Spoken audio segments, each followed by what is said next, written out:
create and run your first C program. The purpose of this lecture is not to necessarily have you understand the code that you're running, but to introduce you to the compilation and the building, how to run your program and kind of what you encounter. So the first thing you need to do is you're going to need to bring up code blocks. So you want to double click on the icon here and bring up the IDE. Now we know from the past that the first thing we need to do before we can write a C program is we need to create a project. And we know how to do that from a previous lecture, so I'm going to go through that quickly. But you just go to File, New, and you say New Project. We're going to select the console application. We're going to keep the basics defaults. We're going to say C, Next. We're going to actually create a, just say sample app. This will be a sample application. It's going to be in our downloads directory and so forth. Hit Next. We're going to create, release, and debug, and say Finish. Now by default, this is going to create a file for us, main.c. I'm going to delete this because I want to show you how you can create your own single source file. So here I'm just going to say remove from the project. And again, the purpose of this lecture is to introduce you to the build and compilation phases. It's not necessarily important for you to understand the code in the lecture because we're going to go through that another time. So now that I have a project, I can right click on the project, or I can go up to File and I can say New File. So let's make sure we have our project selected and say File, New. We're going to just say Empty File. This is going to create a new empty file in our project. And we're going to add it. So we're just going to say Yes. And what we're going to do is we're going to name this, and we're going to put it in the sample app. We're just going to name it test.c. And it's going to be empty, and we're going to create it for both debug and release.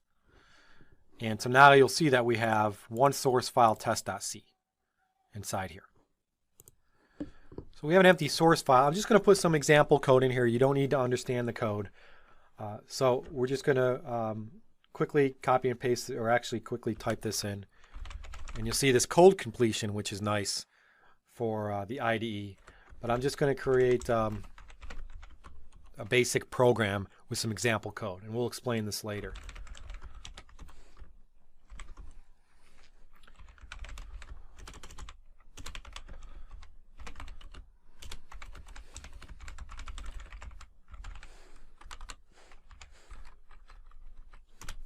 So this would be the editing phase where we actually edit the source code.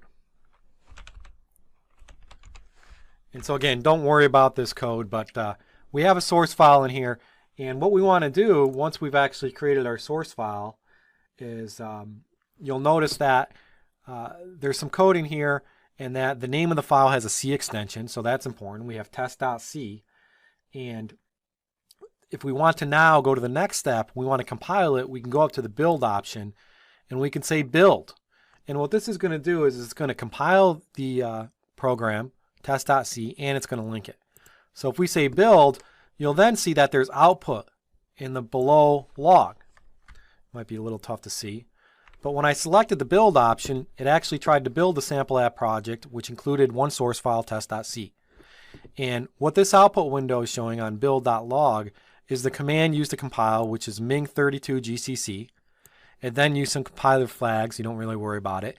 And it took as input test.c. And then from the input, the next thing it did was it linked, right after it compiled, the O file that was generated. But this will be the window where you can see any compiler errors or if it compiled successfully. You'll notice here that there are 0 arrows and 0 warnings. So I was able to compile successfully. So that compilation and linking worked fine. To run my program, all I have to do is go up to Build and say Run. And I could have done the build and run in one step if I wanted, but I wanted to just demonstrate that how you would do it. So now I would say Run. When I run it, you're going to see that the program was actually run. And what happened in Windows is it brought up a separate window. It's basically the DOS prompt. And it ran the program with output. And what you'll see here before we look at the output is you'll see that the build.log actually ran another command, which is it basically executed the app that was generated from the code. And then when you double click on that in Windows, it generates this DOS prompt. The output comes to the DOS prompt. So this is sort of, right here, this window here is the console. And this is where the output goes. You'll notice that the output of the program is, hi, my name is Jason. And then you say process return 0. That's just saying the program returned. Press any key to continue. But the output here means that the program ran with some output. And again, this is the console or the terminal. We can press any key to close it. And you will want to occasionally clear out your window too sometimes to just get rid of some of the, so it's easier to run.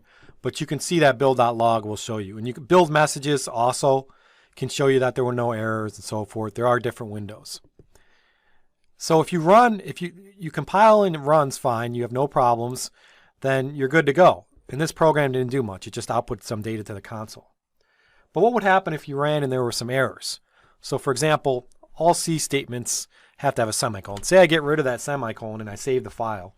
And every time you edit a source code file, you always want to save it. You can do a Control S, or you can go up to File, and you can say Save Project, or Save All Files, or right there, Save All Files. And now we have an error. So now when I try to build it, I go up to the Build menu and I say Build. You'll notice that if I go to the build log, there's a big red highlight that says 1 error. And it's mainly because I forgot my semicolon. But this window here is the build log window that shows you that there's compilation errors. So you cannot run a program with a compilation error. We know that. Okay, so this is what you would see in errors, and running successfully is what you would see prior. So again, the purpose of this lecture is to show you how to build and run a program. The source code doesn't necessarily matter. So we were able to create a project. We were able to create a source file, test.c, and then we built it, which did the compiling and linking at the same time, and then we wanted to execute it, we just hit the run command. And if you have any errors when you build and compile, you'll get a red highlight and you'll have to go back and fix that error by adding the semicolon, hitting Control S to save, and then going back to build, and if we build again, you'll see there's no errors and it'll build.log. Said so it built successfully, and then we can then run it again. And again, running it will bring up our window here and our output for the program. Okay, so a nice little demonstration to show you how you can build and run your first program. In our next lecture, I'm going to give you a challenge. I'm going to give you an assignment to do pretty much the same thing, except change the output a little.